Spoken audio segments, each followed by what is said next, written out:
Langkah awal untuk menguasai takdir adalah pertobatan.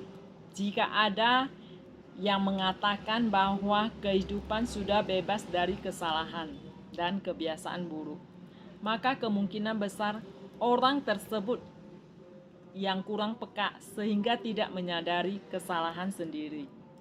Seharusnya dalam kehidupan sehari-hari perlu dilakukan introspeksi.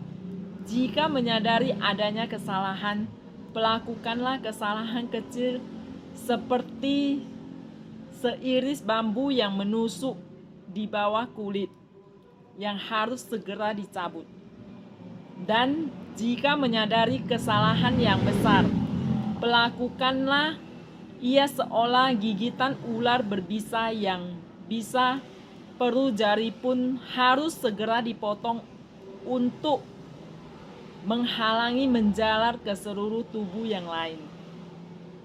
Kita menjelaskan tentang sifat-sifat yang harus dimiliki dalam pertobatan dan bagaimana seharusnya pertobatan dilakukan. Kita juga memberikan berbagai contoh tentang cara untuk memupuk kebajikan. Kebajikan sendiri terbagi berjenis-jenis. Ada yang besar dan ada yang kecil. Ada yang sesungguhnya dan ada yang berpamrih. Ada yang dilakukan tanpa terlihat dan ada yang sengaja dilakukan untuk dilihat. Semua perlu dipahami agar kita tidak terjebak dalam sesuatu yang dikira sebagai kebajikan, tetapi ternyata tidak lebih dari suatu kepalsuan. Pada akhirnya, kita menekankan perlunya sifat rendah hati karena hanya orang yang rendah hati yang akan dapat maju dan berhasil.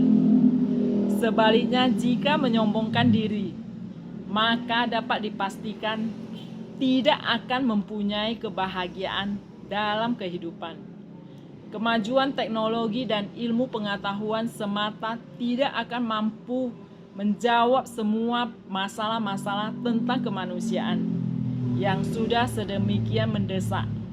Dalam kemajuan teknologi dan ilmu pengetahuan, sering kita terlena dan mengabaikan pembangunan moral. Masalah-masalah ini hanya dapat dijawab dengan pembangunan kesadaran spiritual yang sama pesatnya dengan kemajuan di bidang teknologi dan ilmu pengetahuan.